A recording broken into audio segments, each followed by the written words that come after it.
The battle began in full force, the heroes vastly outnumbered, and Harold in a precarious position early on.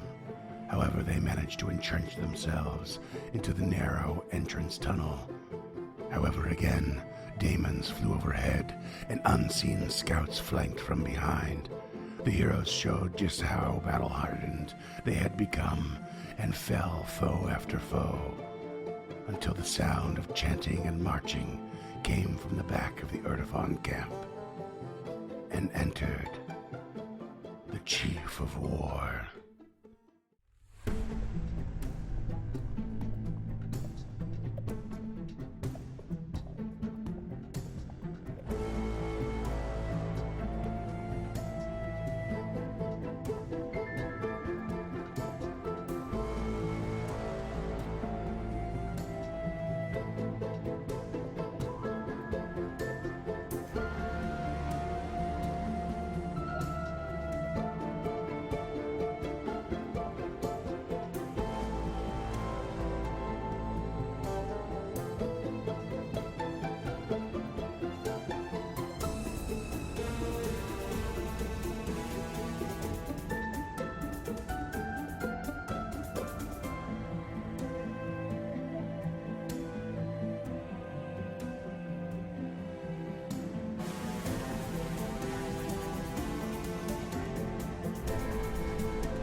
So let's keep on the trend of mistakes. Some people consider certain things a mistake, and some consider them not. I'm sure Kem is loving this combat, not thinking it's a mistake at all. And maybe everyone agrees at this point that that's the case, but didn't originally. I wanted to point out a recent mistake that I discovered by accident, because the mistake is so believable that's what caused me to discover that it is a lie. And we're going back just a couple episodes when Duncan told us that the original composer of Golden Brown is Dave Brubeck and not the Stranglers. It turns out that's not true. Lies. The reason I discovered that was because we had some jazz on at work, and a Dave Brubeck song came on, and it actually reminded me of the Dave Brubeck version. And I thought, oh, this sounds an awful lot like thing. And I discovered this fact recently, and I was telling another music lover at work, and then I couldn't find the version of Golden Brown on Spotify. And I was like, well, why not? If this is a Dave Brubeck song, it surely should be there. Well, maybe it's actually called something else. So I started looking into that, and I still could not find it. And as I went down like a bit of a wiki and Google hole, I realized that what had happened was a YouTuber who was a big fan of Dave Brubeck and Dave Greenfield, the keyboard player of the Stranglers, did a mashup COVID project of jazz songs, of songs that weren't jazz, but did them in the Dave Brubeck style and released them over COVID, and had got like millions of views on that one song and the whole EP that he wrote, and it blew up. But you know, when you go to Google it, it just says the video on YouTube says Dave Brubeck Golden Brown, and it's just posted by someone else. And if you just look at it at a quick glance, it is so utterly convincing and so well done that's what caused me to find the mistake. And I thought, that is fascinating. So I told Duncan immediately. I was like, you lied to me. If I may defend myself very quickly, yeah, I said that I enjoyed that version because I'm a pretentious douche, and nothing screams pretentious douche like being confidently wrong. Yeah. So who wrote the song? The Stranglers. It's the Stranglers. So it is originally the Stranglers, and then this YouTuber dude turned it into a Dave Brubeck version of it, and it's really good. Huh. It is really good. Yeah. So I was wondering if there's anything that you've recently, or if anything that stands out in your life where you without getting too dramatic about it, that was like convincingly misleading, and when you realize like, oh, that was actually pretty clever. Who'd have thunk? Nauseous and nauseated. That's a good one. Nauseated is the feeling, and nauseous is the act of being nauseated. Oh. So I'm going to be nauseous. I am nauseated. more or English less. is hard. Ugh. Yeah, to nauseate is to inflict nausea onto somebody else. That's why. Where's that condition on Pathfinder? Where is it? Sickened. Yeah, if you're nauseated, you're about to throw up. If you're nauseous, you feel like you're gonna throw up. Oh, interesting. Okay. One is a physical reaction. One is a more of a feeling, an emotion. I don't know. Okay, that reminds me of edible and eatable, where edible means it is delightful to eat. Eatable means we can consume it safely. Interesting. What? Interesting. No, other way around. Sorry, edible means we can consume it safely. Eatable means it's delightful. Yeah, sorry. This is a confusing intro banter. Honestly, I don't even have one for this. I don't understand the question. I don't even know what's going on. Duncan's a liar. Yeah, I am full of Duncan is a shit. Weasley liar, man. That's the whole point. No, but I think the point Scott was like, is there something you've been like confidently wrong about? But it's like, oh, a lot of other people would probably be wrong about this as well. I mean, nearly everything in my life. Obviously.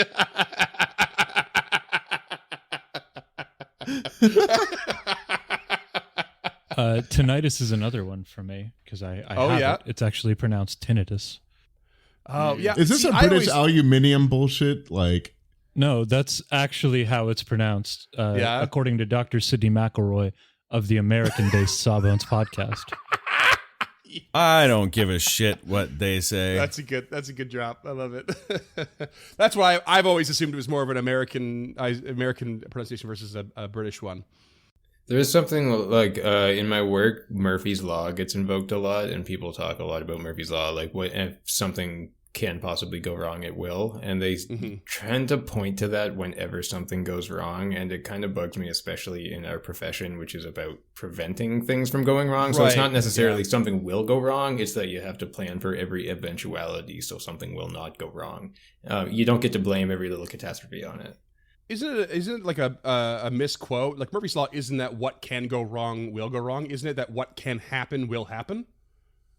What gets passed around a lot is like if something can go wrong, it will go wrong, or something to that effect. Yeah. But I mean, it's just about planning for every eventuality. But it did get pinned on this one like guy named Murphy who was like Right.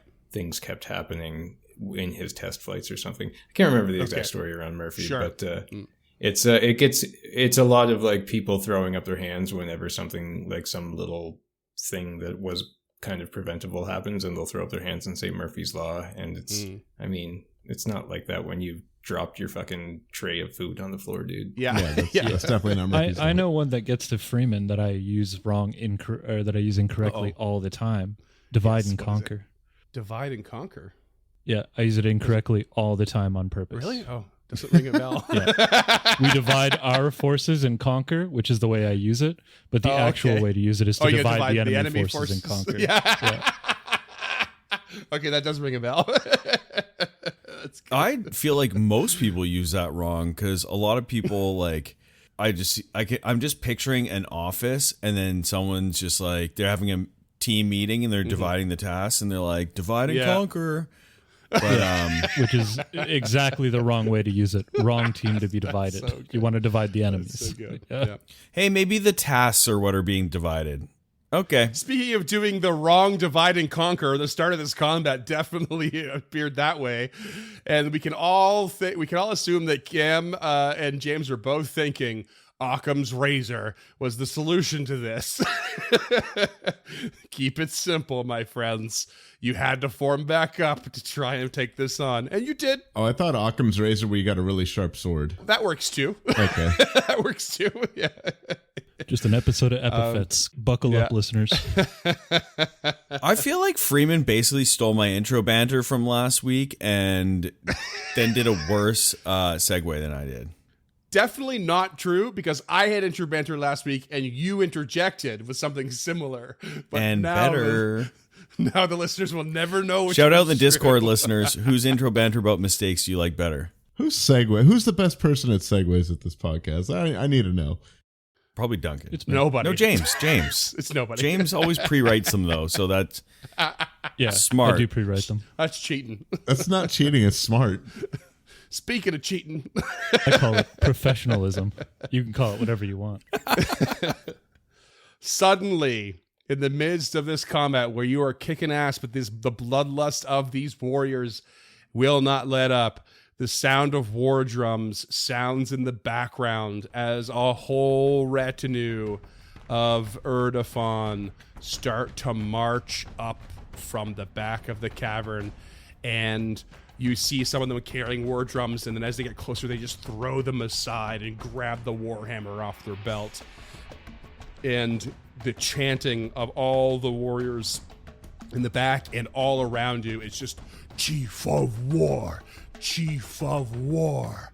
And like there seems to be this weird pause in the combat as this guy waltzes up with ridiculous confidence, just like hands raised, like he's a gladiator in the arena, just waltzing up, and he's just like, yeah. And you see him turn around like he's there's a whole audience, and strapped to his back is an emerald lens.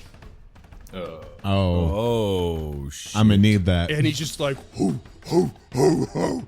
And he pulls the sword off his back, or off his end of its sheath, and just like raises it in the air. And he's like, this was foreseen by the blood vision. And you could see these warriors start to part a little bit to like give you a better view. And it's all very disorienting for a sec, and he just like after he does this little speech, he just points at Lump, or like all of you. He says, the blood visions, it spoke of this battle. And it spoke of my death. What are they speaking? And what language is he speaking? He is speaking Sackfroth. No, Aklo. Okay, Lump understands. So does Nick. So does Harold. Okay, We all do. Rough? Okay, nice. I picked good. I mean, you can see it. It's just Aklo and Taldane that are common between all four of us. In is the it? party sheet, it Oh shows yeah, I you always the forget to pull up the languages. party sheet. Yeah. Just hit P on the keyboard, Freeman. It's not a big deal. It's just like, the blood vision spoke of this, and they said I would die at your hands. Believe it. Would you put prophecy to the test here and now? Because I and my kind would raise the world with Belcora, and we will see the destruction of all life like the goal that is our progenitors of the apocalypse. Come to me and fulfill the promise of blood. So just real quick, so I understand, like, is everybody just like kind of put their weapons to the side right now? Is They're just kind of like seething with like this moment, like weapons up, ready, like they're ready to strike at any moment, but something about this moment has stopped them because there's this fervor of like this religious fervor among them with the suddenly the appearance of the war chieftain. can I roll like warfare lore or something? Just like, is this like a challenge to a duel, or is this like combat about to pick back off again in just a second? Yeah, roll me a warfare lore. Yeah. All right. That's a 26. I would say you feel like you could issue us a one-on-one combat challenge if you want, but this guy would happily just like have his whole horde go against you as well. Oh my you could- God. Yeah. You have an option here because he's kind of you're at the front. He's kind of talking at you, Lump, but he doesn't seem to be indicating just you, like the lot of you. The whole fact any of you here at all was foreseen to him. So maybe it's 1-on-1. Maybe it's 1-on-4. Lens on lens. Yeah. Lens on lens. Ruff would take that challenge for sure. There's just so listeners at home have a general idea of what's been going on. There have been at least 22 enemies in this fucking cave. Like, we just had another 8 walk up. The fuck? That you can see. Yeah. That you can see. I mean,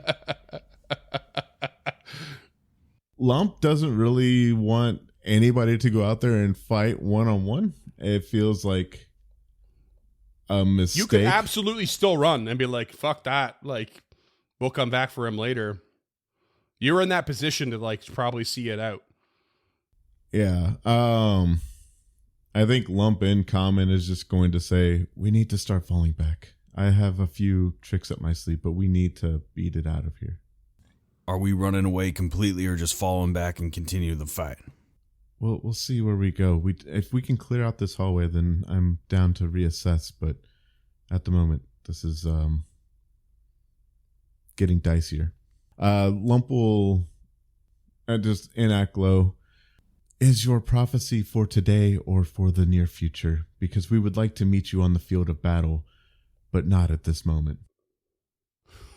He starts to like laugh a little bit, and like this sort of fervor of everyone's like, and they see him laughing. They're like, they're like half laughing as a result, following the lead of this war chief. And he's like, the prophecy does not pick a time. It shows itself at the most opportune. Face me. Lump kind of wants to just say, like, you know, pick three of your friends. I'll pick 3 of my friends, and like, let's see what happens. Because I like those odds. I don't like having to fight all of these people at the same time. But a 4-on-4, like, Lump likes those odds. I would be open to doing a 1-on-1 combat with Ruff for this. Bitch. I just worry about what everybody else is gonna do when they lose, even if we do win a fair fight. I mean, like, if we win the fair fight, like, we could just be like, hey, put all your homies back there in the cave and don't come out until it's over.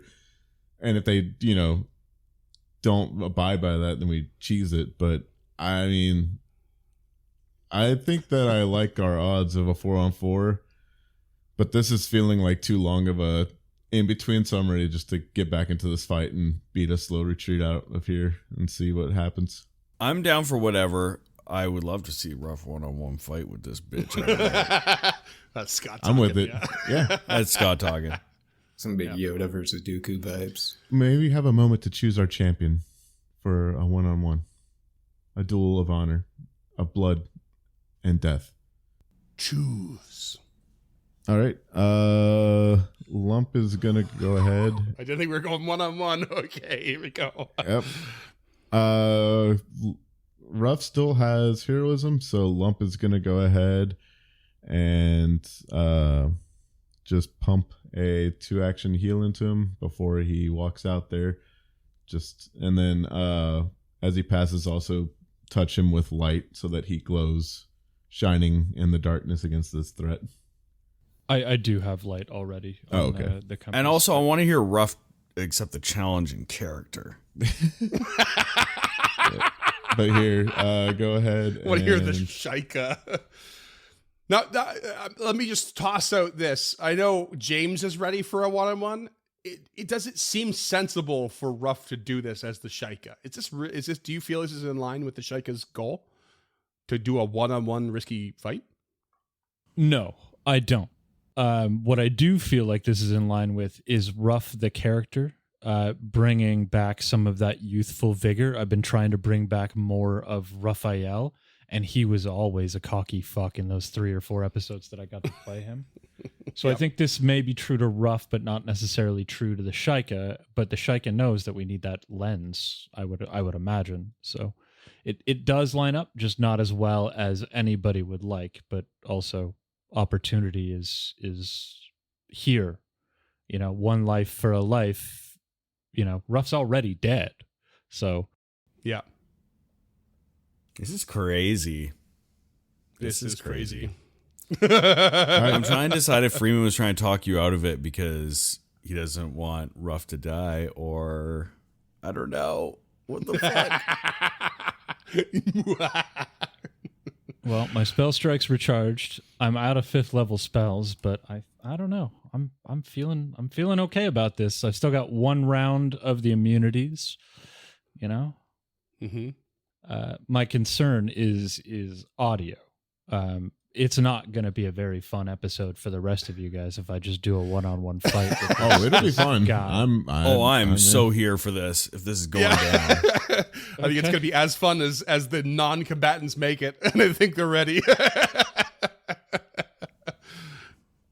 All right. I'm guessing there's no time to buff here, but I mean, in my heart, like I thought they were gonna send Nick out in large, just like here you go. I mean, Yeah, it's I a mean, good he'd option. do it, but yeah, I mean, he's ready to go. Who's got the better speech ready? Yeah. Ruff is healed. I have a backup character prepared. That's a point that I don't. Okay, so Lump, can we have a moment to choose our warrior? Choose. Do you even discuss it, or does Ruff just like march in and be like, "Heal me, go"? Like I got this.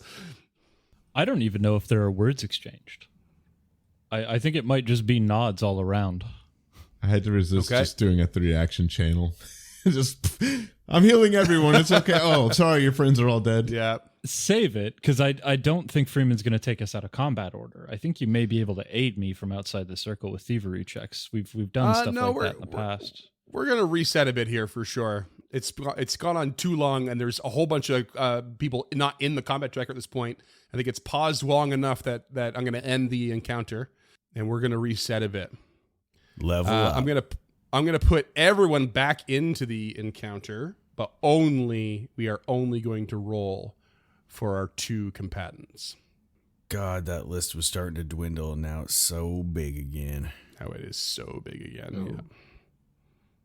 Yeah. It is a very big list. So for the listeners at this point, the hall is still filled, the narrow hall, with Lump, Nick, myself, a bunch of Erdefon. We've got those 2 daemons flanking from the one's dead. One daemon flanking from the outside, and then coming from the south, all these other warriors and their chief. And Ruff has just stalked his way into the middle of the open room because all the combat had gone north of that.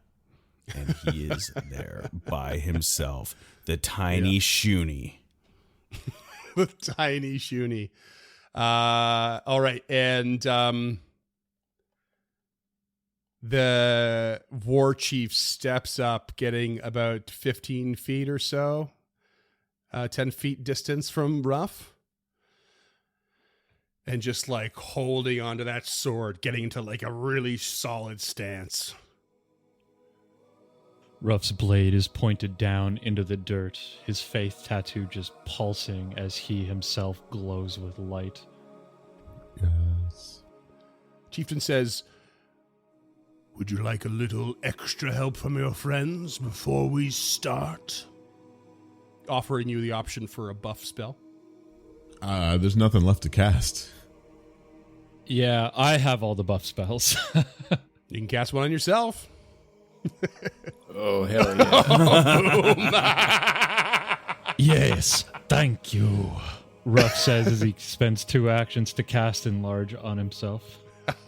Life is more fun in the buff, baby. Amazing. And Ruff goes from small to large, and you can see the chieftain just like eyes wide, this big smile on his face, as in the back, this really gnarly looking Erdefon covered in scars of self-mutilation steps out and just casts a spell on the chieftain, casts haste on him. Roll for initiative. 26. Okay. The I gotta artwork for that find mage is crazy. The artwork on that blood mage is awesome. Okay. Kerfell, with his 2-handed sword, steps in towards you, Ruff. This massive Ruff on the battlefield. I'll take my attack of opportunity. Yeah, It's a baby. step. You will not. Oh, step. And this guy will frenzied attack, just like his Erdefon warriors. Swinging in for a 33 to hit. You take 28 slashing, and he follows it up with a sick Jaws attack for a 28 to hit. Hit. With enlarged, that hits 22 piercing. Bloodlust. Your turn. Okay. If he has an AOO, he can take it as Ruff does a Ray of Frost spell strike. Yep, AOO coming in. Roka sword, 38. 38's a hit. Not a crit. I'm immune to crits. Yeah, baby. That was forever ago. Oh, That is baby. wicked debatable, my friends. Okay, well then we need to go back and redo a bunch of that damage then. Oh, did you? Because you minus 10 off it all? Yep. Yeah, because you had 6 seconds left on that. Well past that. All right, Ruff is gonna die here then. I would not have taken this fight had I known that was gonna go off. But okay, here we go. I specifically mentioned it before I accepted, but we can. Oh, I rewind the did tape not later. catch that. No. Yeah, I absolutely did. No. Well, are we doing this, or is that a big enough misunderstanding that we're not going to do it? I don't think I have a choice. That's a crit. I mean, I'm going down right here with this hit, so it doesn't even matter. I mean, this is never a good idea. I don't know why anyone thought this was a good idea, even if you had the 10. 62 points of damage. Yeah, that's rough. He's dead. Ba-bam! Is he? Down. Dying 2. Well, let's 1 second. Yeah, dying 2. He's so small. He's so small now. He's just a little guy. Does the enlarge come off because it's I guess it automatically did that, did it? No, Or did you take it off? But Okay. it's. Yeah. I mean, it's got the concentrate trait. Concentrate does not matter. Concentrate doesn't matter. It's only sustain that would matter. Concentrate just means that you can't cast it while you're like raging or other reasons. Oh, okay. I think you're still enlarged.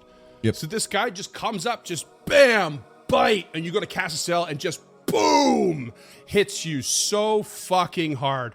Ruff just crumples around this big smash. And all the Erdefon are like, ooh, ooh, ooh. And the chills must be running over all of you. But he just turns and he's just like, the prophecy fulfilled. Who's next? Lump would like to enter the initiative with a 3-action channel. Yeah, baby. I'll allow it because it's too good. I'm rolling initiative for you. Channel, my friend. Channel. All right. 30-foot emanation gets mega rough. This guy is just full of hubris, as you can tell. Like, could he end this now? He could, but he didn't. Holy shit, that was an awful roll. For 21 points of healing. It really sucked Okay. not that roll, but Ruff going down like that really sucked the air out of this place here. All right, real quick. Fortitude for the one on the left. Just before Yep, we get distracted. Fortitude, 22. That's a fail. Okay. Let me just... And next one, 25. Meet the beat. Okay. Next one, 22. Fail. Failure. Go to the north of you. 22. That's a failure. That one dies, I think. Yeah, let me get a fortitude from Lump and Nick. 30. You're good. Nick? 29. Yeah, you're good. 22 for the guy below you. That's a fail. Oh god, this is where the audio is bad. 35. That's a critical success. Okay. 26. I think it's a success. And let's go for this guy. Fortitude. 20. That's a fail. Fail. And then this guy. 17. Fail. And then last one. 27. Success. And I think this demon in the back gets healed. Yeah, looks like it. Annoying. Heal. Okay, and everyone else got their 21 healing. Okay, and this big booming. Yeah, just Lump, just like almost a little bit deflated by watching Lump just get crumpled like that. Just still Rough? like charges. I'm sorry. You said Lump getting crumpled. Oh yeah, Rough getting crumpled like that just lets out a channel, the last one of the day, and it just doesn't have the same confidence behind it that the other ones did. But that is a turn. Okay. Harold is going to hop into the combat initiative if possible. Okay. Yeah, I'm gonna let you all just surprise your way through this because they all expect you to just, commit to the terms, and Lump just was like, "Fuck that." Lump don't play fair. Yeah, I love it. I love it. Harold with the amulet in hand. Sorry, not the amulet. The mirror in hand creates another version of himself to flank the daemon, which actually is the creature who he's exploiting the vulnerability of. Or unless can I not do that because it was last combat? No, I think it's fine. We'll keep it going. So creates flanking with himself and is just gonna fucking try to take this creature out start taking the creature out because he is worried about retreat here. Yeah. Okay. Probably a good So call. strikes out for a 32 to hit. Flanking. 32 is definitely going to hit. Let me double check. It's a crit, actually. Yeah, flanking. baby. I was hoping so. So that is going to be 28 points of slashing damage plus the 10 for Holy. 38 and a 2d6 bleed for the crit. Yep. Wicked Okay. hits. That's 2 actions. 2 actions, and I think just one more swing trying to fucking really go to town here. That's not so good. Only a 19. Miss. Yeah, not going to do it. Okay. Nick, going to jump in? Heck yeah. Seeing time to act, if ever there was one. He will look over wistfully at the Urdefon champion, Kerfell, his name is? Yeah, for being, wishing he could run out there foolhardily and start swinging, but probably wants to secure an exit. So we'll start with a stab to the north at the, what's that guy called? Death Scout? Yep, Death Scout up there, yep. That'll be a 31. Yep, that hits. Okay. So 19, 17 piercing. And then we'll turn for an advantageous assault to the one that is... I guess all that stuff would have fallen off, All the... Yeah, they would have had a chance to stand up and everything, I think. Right. Oh, okay. yeah. Yeah. So to the east, the normal The warrior. warrior for a 37 to hit. Yeah, that's a crit. Yeah. Oh, actually, it would be a 32. Doesn't matter, 'cause it's I a crit. didn't- yeah, okay. 38.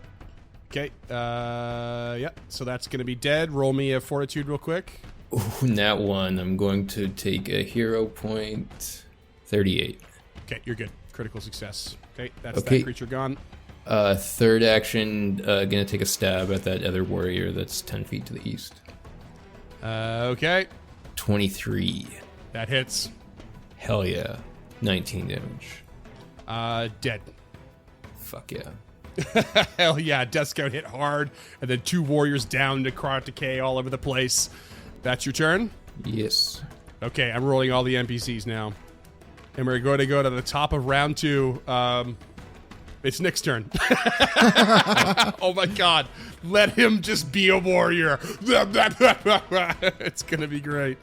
Oh wow, it rolled really good. Okay. So first will be who's gonna turn his attention back to that Death Scout for a 35 to hit. That crits. Ooh. 42 damage. Hell yeah. Immobilized, clumsy. Now Oh, dead. dead. Roll me a fortitude. 29. You're good. Shit. I guess why move when you can stab? The lasher to the south for 24. That's a hit. Yep. Nice. Honestly, that should be Nick's tagline. Why move when you can stab? Well, you moved so good. He does move so good though. I know, but he stabs even better. Not dead, but good hit. Okay, so map minus 10, a 26. Oh shit. Yep, that hits. Further 18. Okay, dead. Roll me a fortitude, Nick and Lump. 35. 35. Oh, yeah. Damn. Okay, you're good. Okay, hallway clear. Absolute destruction from Nick as he just wheels his nutty. spear around in a giant circle. Yeah, it's just like destroys swinging. You don't even see much but a blur and like a red mist coming out of it. Or Yeah. I guess a blackish, bluish mist coming out of these. things. Flash could never. Flash could never. Yeah, but it Holy dance. shit. All right. Ruff, you went down hard and then suddenly woke up again from the healing.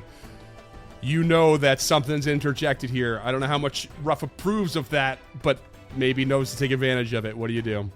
So first action is to grab his sword. Then he'll stand. Okay. And then first action he will... Yeah, so he'll dimensional assault Okay. and strike out at the one that's almost dead there. Okay. 29 to hit. The crit, yep. Stripe your kill. It just this giant just kips up, bamps over to it, strikes it out. I love the huge size category. Kip up. Ridiculous. Yeah, right. Go boom. Okay, dead. Lump and Ruff roll me fortitudes as 28. 28. You're good. 18. It's like about- That's a regular success. Resolve. Nope. That's So you take 5 damage. 5 void or 5 regular? 5 void. Yeah, 5 void. Okay, so 4 void. Nice, nice. And then he'll spend 2 actions to cast Acid Arrow on the Wait. big chief boy. Oh no, that's too many actions, buddy. That was grab a sword, get up, Dimensional and Assault's only 1 action. Oh, right, picking up the sword. Yeah, Yeah. yeah. that's all 3. No, it's only 2. Stand. Kip up is a free action. Oh, you've got free action kip up. That's Yeah. even crazier with the huge size category. Yeah. It's way too fast. Okay. So he'll just strike out at the lasher over here then. Okay. It's 33 to hit. Yeah, that is a crit. 42 points slashing. Okay, Lump, roll me another fortitude save. Sorry, Lump. 34. mean to make them explode. It's okay, Ruff. We're getting out of here. Start heading back when you can. Fuck, you've critically succeeded most of those. It's amazing. Okay. Next up is War Chieftain, who's just like, no honor, because death. And he's just like, just sits so pumped up. And he is, he's... Not much of a talker, is he? For the record, Yeah. when Ruff got his health back, his Deathless Breastplate activated and reduced his wounded 1 to wounded 0. So that was his reaction for that round. Yeah. Nice. Okay. Cool. Very cool. Kerfell. He's gonna... Sorry, Ruff. He's gonna come swinging for you. Kerfel's all jacked up on pre-workout right now. He's all jacked up a pre-workout. He's gonna run on up. And he's hasted. I already forgot. Frenzied attack. Is he melee, like moving within 5 feet? Yeah, he just had to definitely step had to move. get to you. Yeah. That's a 29 for my reactive strike. He stepped. God Yeah, he just had damn to it. step because you're huge. How you're did huge, he dude? have to step? Because you only moved I had to 15. teleport. Yeah, I know, but you're huge. He was here. All right. All right. Let me just double check. Control Z. Yeah, no, it was a step. Sorry, Budskis. It's a 39 to strike. It's crit. Oh my god. 52 points of damage. Now I'm wounded. And he Oh, will and die. follow up on the same Yep. round with a 33 to hit with the jaws. Yep, crit. Wait, so you went down to a crit, that's dying too, and then you got Yeah, crit again? Ruff's dead. No, you're not, bud. Lump lets out a scream, and Oh, no. the breath of life comes out. Get on back up one more time, little Shoonie man. 23 points of healing. To trigger Not the living today. creature would die. Oh my god. Yo. Hell yeah. Boom, boom. That's insane. God. I love it so How much. many times must I die? And So Kerfel's sick. going to swing again at a Mat minus 10. Mat minus 10, 33 to hit. Not a crit. Oh no, it's not a crit. 24. Okay, hit. 25 points of damage. Yep, I'm dying one. Okay. Question. Just Doing 2 from the wounded. For- Yep. for those of us who thought that was cool but don't know what just happened there. What just happened there? With Lump? Sorry, Lump just cast Breath of Life. It's a A reaction? living creature. It's a reaction. A living creature within range, 60 feet, would die. Your blessing revives them at the moment of its death. You prevent the target from dying and restore 5d8 hit points to the target. That's Which gave Ruff fucking 23 hit so points. sick. Yep. And then this guy came in hot with a 25 damage down again. So from the wounded condition, goes to dying 2 on a regular hit. But that is the end of the War Chief's turn. Hero point to Lump. You know what? Fuck it. Why not? Because All right. Cool. what a clutch preparation. That shit was crazy. Wild. Absolutely wild. And I'll go ahead and give Ruff a retroactive one now for just standing up against this thing very foolhardily. Next up is a Lasher in the back who is going to start running up. It's gonna run up and around Ruff. It's not focusing on the big target because that is the Chief's target. Gets up close to Lump, but that's all its actions. Next up is a the Blood Mage. Oh boy! Oh boy! Oh boy! Who is going to step up and over Ruff's body, targeting Lump. The first in sight is going to cast a spell. Basically, yeah, roll me a fortitude save. Let's see what happens with the fortitude save first. All right. 31. That is a regular success. And streams of your own blood start to... oh, I hit the wrong button there. Streams of your blood start to erupt from your mouth and nostrils and ears and any facial opening you can think of. And you are going to take... Yeah. I rolled terribly. You're going to take fucking 5 damage. 5 void damage. Okay. And nosebleeds always look worse than they are. Yeah. And then but that blood flows into this creature's mouth. It just like flows over the whole battlefield, over Ruff, this big stream. You're like, "Blah, what the fuck?" And it just comes over to this creature and causes it to be quickened on the spot. How do you think Consecrate Flesh interacts with this Freeman? It doesn't, by the rules. It does probably not by the doesn't, rules. yeah. No. I It's love the tragically- idea, though. If it was Consecrate Blood, we can have a conversation. So basically, I choose to either get hit points equal to half of the damage, blah, blah, blah, or become quickened 1, or I can forgo those. I'll forgo those because they don't need to gain temporary hit points. I will become quickened for 1 minute. Nice. And then this creature will start like running out wide on the battlefield. Next up is one of the Death Scouts that was originally there, who's looking in rough shape, who will go ahead and run around trying to get into a flanking position with Lump. Will actually trigger from Nick, though, in his haste, Yeah, okay. if you want to. Sure. 31 to hit. That hits. 14 damage. Okay, 14 damage. And now this creature is going to strike out with its blade on Lump for a 34 to hit, flanking. That'll hit. Okay, 5 damage.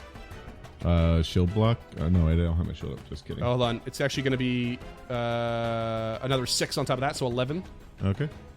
And then it's going to try and Wicked Bite you. Roll me a Fortitude. 31. 31, you are good. Okay, How many times did it hit me? Or touch me? once. Okay. Take 30 points of spirit damage. 3 damage. Also 1 bleed. Rolling a recovery check. I'm going to go ahead and roll a retroactive recovery check as well. Okay, it would have succeeded it earlier. All that's 1 damage to come through, but during that sort of middle parts, it would have recovered from its bleeding. Next up is one of the tormentors in the back, who is going to also just like spread itself out, and it's going to go ahead and launch out a Stoke the Fervent, which is going to reactivate all of the fervor for all of these creatures, including the new ones, including Kerfell. Lower that AC. We don't give a shit. Everyone is also getting a +1 damage to attack rolls, damage rolls, and saving throws across the board. So it's better than a bard. It's quite the trade-off, yep. And next up is going to be one in the back who is going to run up, and I guess can I run over Ruff's body? Maybe not. Terrain. I'll just go to here. Yeah, difficult terrain. The death scout in the back that's near Harold is going to try and strike out. A little fervent on that one as well. Natural 20 on Harold. Oh, come on. Yeah, buddy. You're looking at, let's see here. 17 damage plus another 16 on top of that. For the sneak attack. Oh, no, it's not sneak attack. No sneak attack. Sorry. 17 damage. Okay. Gonna go for a Wicked Bite. Give me a Fortitude. No, I will not, because that herald disappears. Okay. Bastards. Okay, which one is in the chat here? It's the northern one. So Yeah. delete that guy. No problem. Okay. You suddenly disappear as it strikes out. And it's like, oh, for fuck's sake. And it's going to run around and spend its actions, its next 2 actions trying to get in a flanking position to harry you some more. Next up is a Tormentor in the back who is going to run up near Kerfell and then cast, let's see, let's go for, what's my range here? Oh, I don't have enough range. Okay, yeah, no, it's gonna run over Ruff's body and get up to Lump. And Lump, you're up. This is insane. It is definitely escalated. Let's see. Yeah, I'm definitely gonna retreat.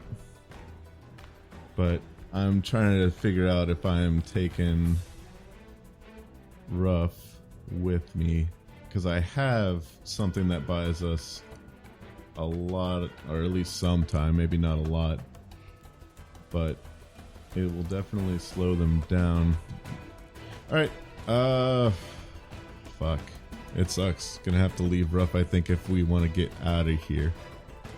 You should. No, I know I should. I'm just seeing if there's anything that I can... I'll feel real bad if the show ends because I made a poor decision when I've got a really bad fever. You're good. True.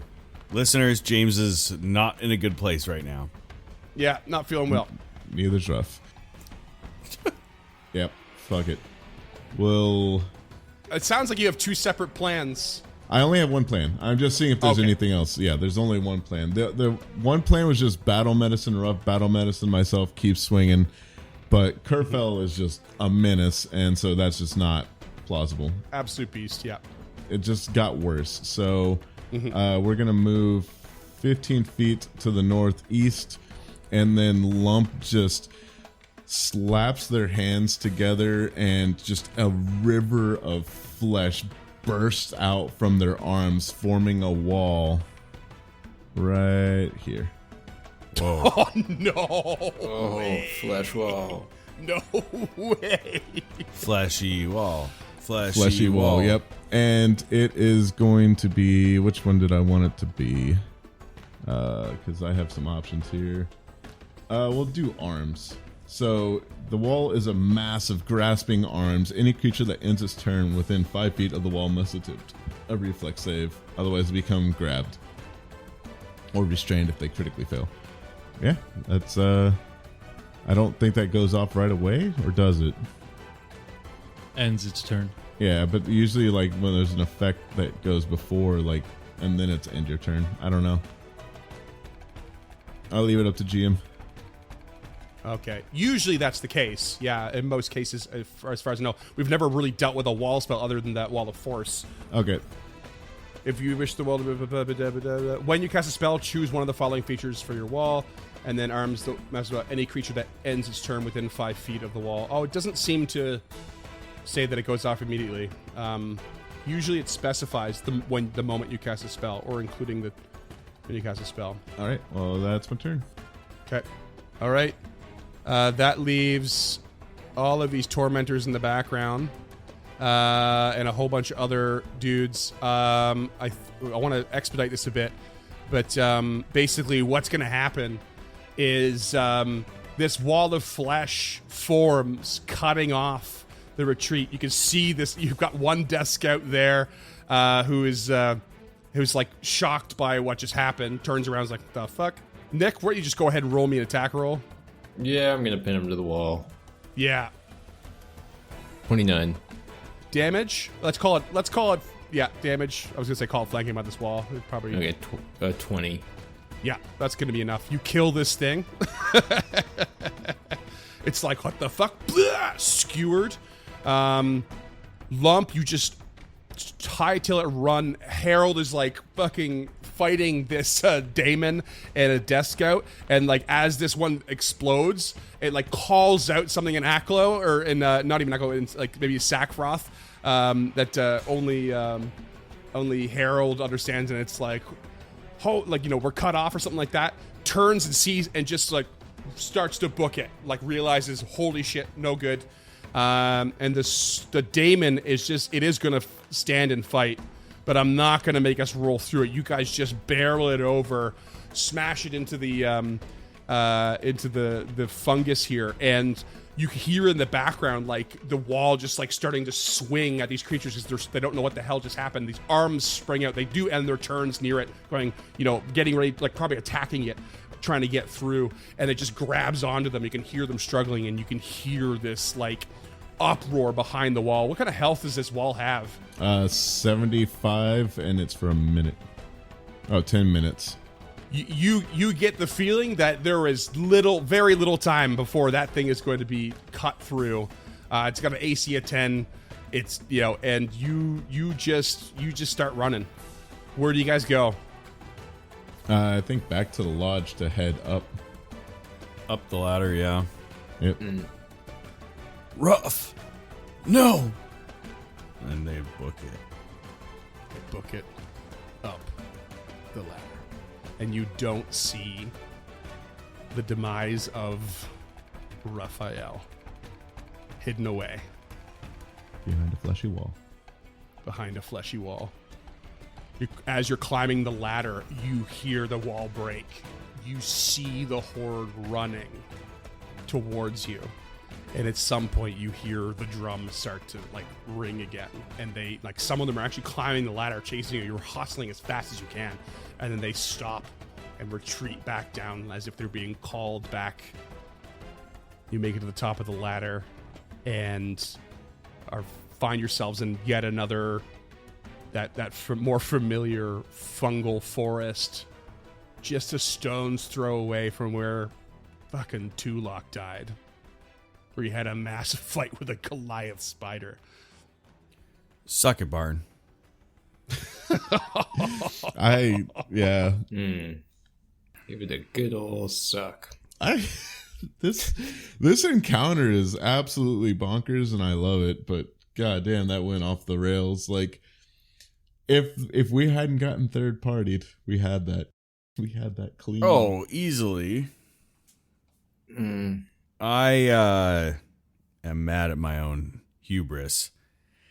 I just thought that fucking Ruff was gonna stand and bang, and then like maybe get a couple rounds, and then we could hop in if things were bad. I did not see it going that fast. Especially since it had an entourage. Like, typically speaking, like, Paizo encounter building is like there would be that guy and then like 2 of the tormentors or something like that. But the fact that he rolled up with 6 tormentors, I was like, oh, maybe he's not shit. Nope. They said he is shit. He was shit. He was tough shit.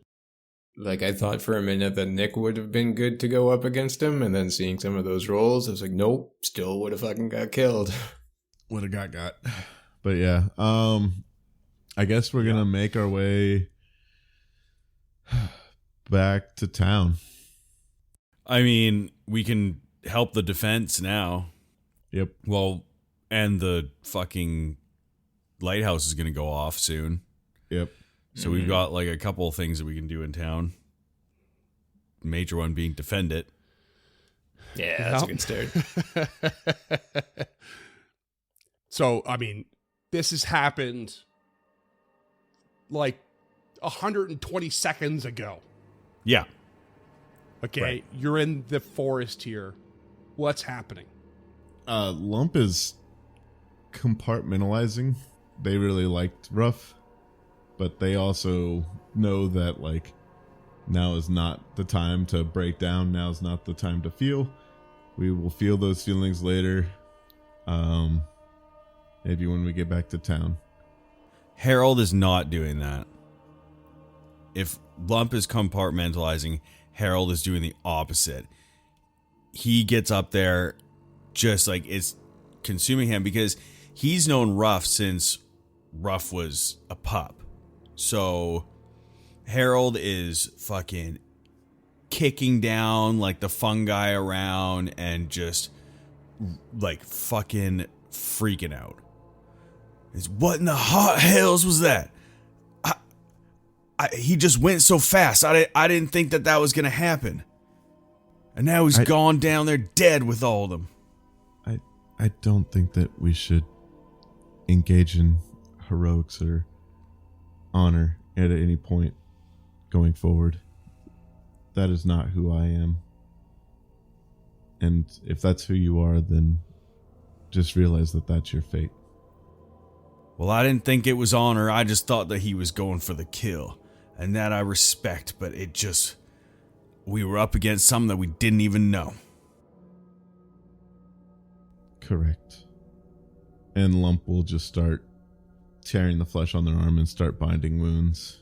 Just getting lost in something that they do know, something that they've had drilled into them. Like, even in like horrible situations where people are screaming and dying around them, like this is their Zen state, their safe space, their, the thing they know how to do. And they'll just look over at Harold. Yeah, you knew the Shuni for a while, yes? And Harold's kind of spitting on the ground and literally just like punching these huge fungus things and hacking at them. And he stops at the question without even looking over his shoulder at Lump. I've known that Shuni and his family for their whole lives. I've seen him grow, and now I've seen him fall.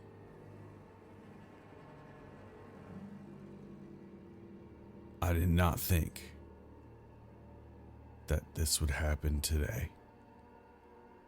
As deadly as this place is, even I underestimated it and its inhabitants.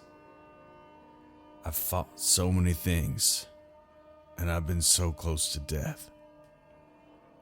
But I did not see this coming today. Nick standing in the background, kind of, shaken from having seen somebody that he saw as a formidable fighter just fall pretty quickly in a fight he was willing to take himself. Just this is a lesson that we should have taken a long time ago. We're stronger together than fighting individually, fighting each other, or fighting on our own. We need to work together to save this town.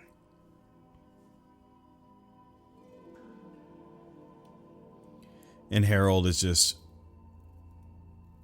gripping the amulet in his hand, just rubbing the amulet as if it's giving him some sort of support, helping him in some way. You're right. You are right, Nick. We need to regroup. Perhaps we should go back to town. Something's going to be meeting us there, whether we like it or not. The people need to know what happened down here. What do you say, Lump? I think that it may be best. Lump's only concern with going back to town is if it is bad, we are severely, or at least Lump is depleted. Lump has no more heals. But I think Lump is also ready to just, crash out, as it were. Is upset enough to just, fuck it, let's go back to town. If the laser does go off, there will be something there that we can smash into the dirt and feel a little better about. And so they'll just take a moment to think it through. I think that we should get back to town as fast as we can and figure out where to go from there. But we will go back and we will find Ruff's body and see it properly interred. I don't need a former cleric of Pharasma coming back to haunt me. And Lump gives a small, weak smile. Does Lump realize the full effect of the timeline here for themselves? I don't think so. Does Cam? No. You have very limited time before you become doomed by all the creatures down there you damaged and didn't kill. Yeah. You can only go up to Doom 4. At which point, if your dying value ceiling goes to 0, you instantly die. Yep. Devil's bargains, bitch. Good thing Lump will literally never die. So Lump hasn't unpunished. said it, and maybe Lump doesn't realize it, but they have 24 hours at best to go back down there and kill them all, or they themselves will die. Soul claimed by Barker. Oh, I mean, they do figure out the contract tomorrow, too, so... From that natural 20. Mm-hmm. So, actually, hold on. No, it's the next day. Is it? Yep. Okay. According to my calendar. We're still late night on the 22nd. It is on the 24th. You will realize it. Gotcha. So it's not quite 2 days, but it is more than one. A day late and $1 short? Yeah, you don't have enough time. Oh my god. Is this secret checks you've been rolling behind?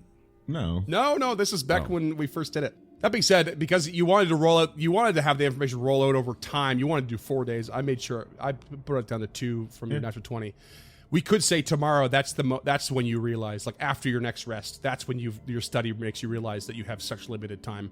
There's still more to learn the next day after that if you survive. But we could go that route if you want. Jesus Christ. Yeah, it's not looking good. In the meantime, you're returning to town, or are you going to restore somewhere here where it's safe? Oh, I'm down to go to town. If the town needs help, it's probably better for us to be there even Because, I mean, Nick never runs out of spear. So, like, worst case, I just trip everything around. If Lump knows this and would like to take a rest on the way up, I don't think it would be hard to convince the others. We know the timeline of the laser going off, don't we? Or approximately? We probably It's have supposed to be tomorrow. tomorrow. So, Well- okay, by the time we wake up. Gauntlet is capable of being reactivated as of tomorrow. Doesn't mean it's going off tomorrow.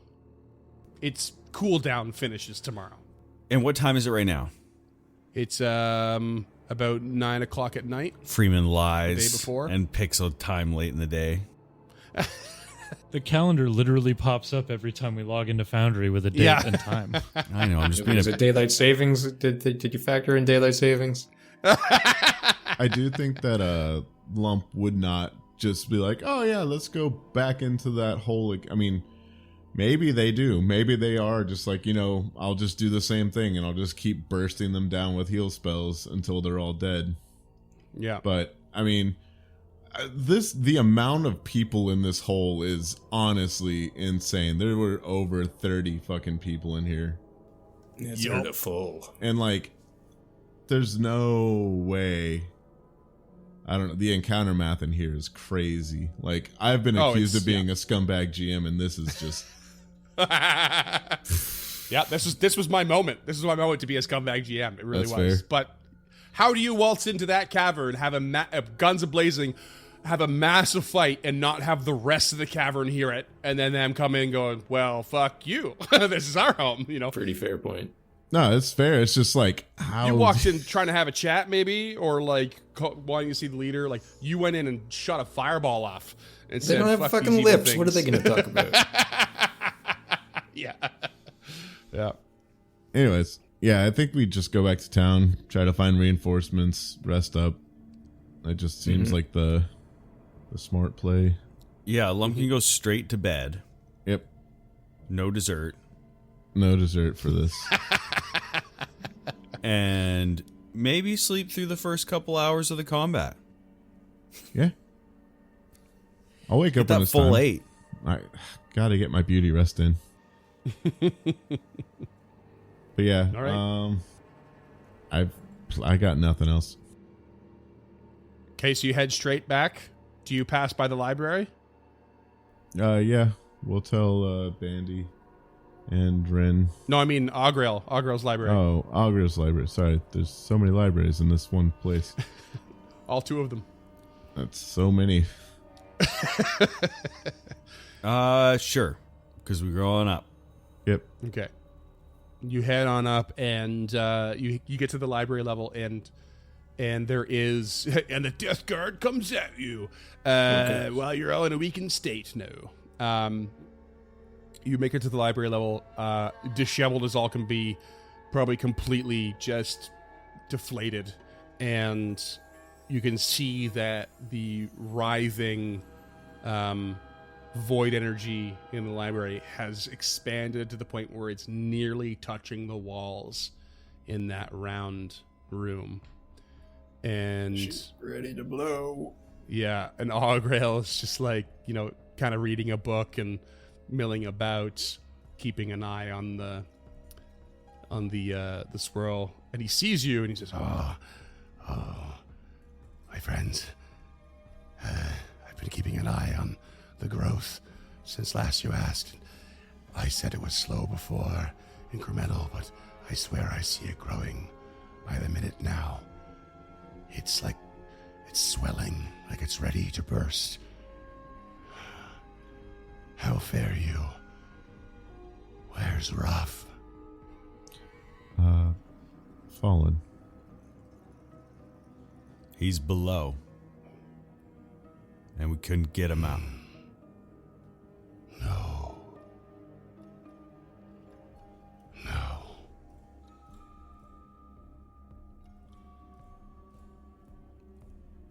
And it appears that Harold's having a pretty hard time with this. He's going between gripping his fists in rage, white-knuckled, and then you catch just a single tear down his cheek. Just against his dirty cheek. And because he's been in Otari his whole life, in and out, but like he's a member of the town for a long time. He's an old man. So he's taking it rough. As it were. Episode title. Episode title is just a collar pull. And That's one steamy neck. he kind of wipes the tear on his cheek with the back of his hand. We have to go back to town before something happens with that light growing like it is. We need to defend the other people of Otari because we just lost one. I may have something to give you pause on that front. I discovered something in the blueprints of this place. The reason the Gauntlight is being powered up seems to be some sort of source amongst the footprint. And it's deep below, but only in part. The other part is just below here. Next to Volek's old chambers. You've told me the town will hold their own. You may want to rest here and do your part closer to the town than you think. Something is down there, and it will trigger the Gauntlight. And Harold says, "Well, what is it, man?" and slaps Ogrill in the face. Oh! Tell us your secrets. Tell us your secrets, you A tooth abomination. flies out because he's all rotting, and there's like weird stench of like tooth decay wafts into the room. Okay. I'm just kidding. I'm kidding. And he says, Oh, thank you. I drifted off there. I needed that. I never did that. Harold just says something along the lines of, "Tell us what you found, because we need to make a decision now." I can't make the entire heads and tails of it. This place is powered by ancient, dark magic. Something of ages past. But there is something to this void energy that requires vitality to activate. I think there is something alive down there. That its life force is being used to create this necromancy, this void. I think it's essential to the firing. Like that dwarf we found that one time. Yeah. exactly. Hero point. Wow. Character revived. Cool. Thanks. Spooky hero point. Just keep it. Just open up my character sheet and add it. Keep it slotted somewhere. Yeah. Heroic recovery? Now's the time. Flashback down to the camp. What do you do with this information?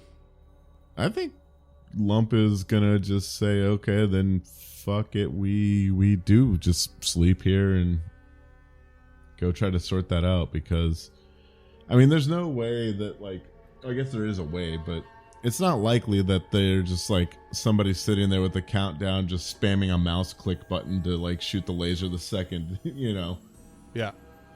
that it comes off cooldown. So like I would rather try to just nip that in the bud, as it were, nip that in the lump. Mm-hmm. I mean, Yeah. you don't know evil people. they're spamming that mouse button. But I'm with you. Spam, yeah. Yeah. Kill the thing. Not have to worry about the problem to begin with. And maybe we'll make a new friend. Probably lose at least one more. Yeah. Not me, though. I'll live forever. Other people Yay. will pay for my mistakes. Okay, so you're gonna rest here in the library. We're resting here in the library. I'm going to re-prepare some other spells. Dude, that last one was so clutch. I had a lot of good stuff, but not enough. You guys, you get yourself sorted in the library, probably feeling quite numb, thinking you were going to go back to town, see some familiar faces, deliver some bad news. There's some good and bad to this new revelation. It allows you to avoid and be proactive, but you're probably not really getting much, relief at the same time of trying to overcome personally what has just happened. And Lump, where in the library are you settling down, and what are you doing as you sort of get yourself ready to restore the powers you need? I think Lump is just trying to find a quiet corner near the party. I don't think Lump is walking off alone at all. I think, they try to find a room where they can set up watches, just a single entry. Maybe like down here in this room. Sure. There's only one way in. That's the office off of where the ghost was that Tulok dealt with the haunt. It's called the Author's Hall. Right, There was and a they secret were door that led to like a weird elevator room, which in turn leads to like the cavern that you fought the Gibbering Mouther and Glash went home. Okay. What about Nick? Nick won't be super far off. I guess where do we get some beds? He's basically just going to, let's say, in this bigger area with the tables. Okay. And he's doing just anything in particular, or just? Kind of just steeling himself against whatever the hell is about to happen. He's envisioning a million different fights in his head and kind of shadow spear dancing his way through all of them. I love the image of Nick like just sitting down against like a bookshelf, spear up along his collarbone, and just like arms on knees, just looking down, just like picturing everything, all the eventualities. Yeah. Like an Olympic athlete that's just like going through the practice run in their head. Yeah, just trying to get in the zone. Harold goes into the room just north of the light, where I guess originally we found the plans for Duffy, that little office where Duffy's owner is laying on the floor as a skeletal corpse. And Harold just destroys this room. Like, hacks everything to pieces, breaks the table down to fucking splinters, just goes absolutely mental in there until like bloody knuckles, sweat pouring down his brow, just sees red, and then slumps down against the wall among the wreckage and nods off. As you slump down, like Aughrael just kind of like peeks around the corner into the room and just head bowed real low, just slowly closes the door to give you some privacy. And as we will pull away from these little moments in the library, and we'll take a look in Otari, where the anxieties are rising. There's some idea that the gauntlet could go off anytime. The preparations have been made, especially for the graveyard, to try and hold off an assault, especially if it happens there again. But they haven't left the rest of the town abandoned. And there's along the cliff on the outer side, there are several battlements and structures designed to protect the place. You can see guards milling about, long saddle in the streets, taking a heavy hand and directing the formations and the preparations. Gerald floating around doing whatever needs to back up his orders. And along the granary road, we hear the clip clop at a good solid pace of Narala, the centaur, returning to town with a delivery. As she stops along the road near the giant's wheel and looks up over the forest of the Fog Fen and towards the extremely obvious glowing light in the lighthouse of the Gauntlet. It was originally quite subtle, only caught by a keen eye, and at this point, it couldn't be more obvious. And returning home to that site, she steels herself, knowing that maybe she's going to be part of the fight, glad to be there, but scared for this town that has become her new home. And tearing her eyes away from the light, she turns towards the giant's wheel and sees a sturdy orc.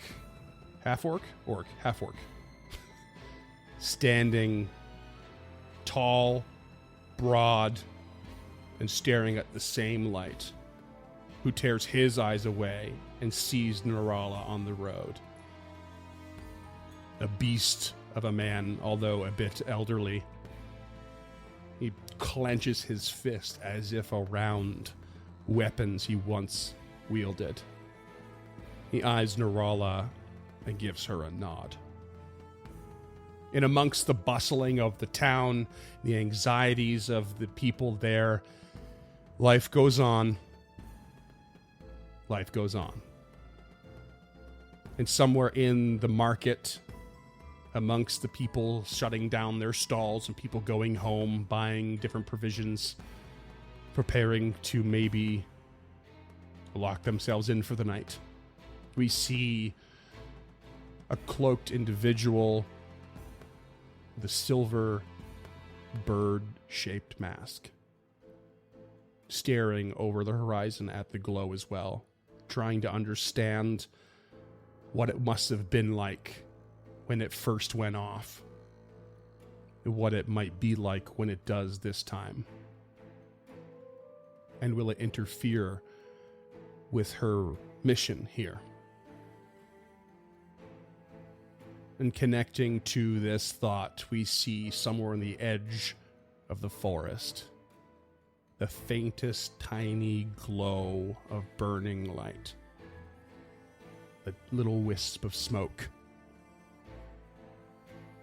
as a cigarette is chafed against the side of a tree and tossed on the ground. And that the figure who does such a thing also turns towards the light. And finally, deep inside the abomination vaults, a little puppy stirs. And when his eyes flutter open, looming over him is the flowing, incorporeal gown of a horrible, horrible sorceress, staring down into his face. You have really caused some trouble for me, and I cannot tell when or where it started. But you're here now, and you will tell me everything. And that's what we're going to call it. Oh my god. What even just happened? It sounds like Freeman premeditated this murder. Super chill and cool.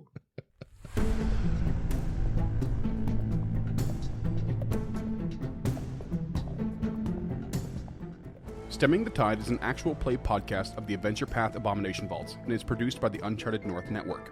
Stemming the Tide uses trademarks and/or copyrights owned by Paizo Inc., used under Paizo's community use policy.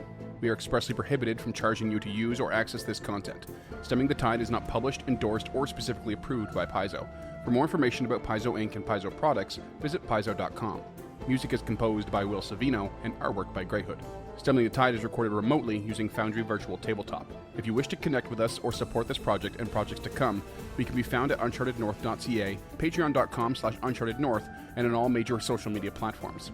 Links to all credits can be found in the episode description and our website. Thanks for tuning in.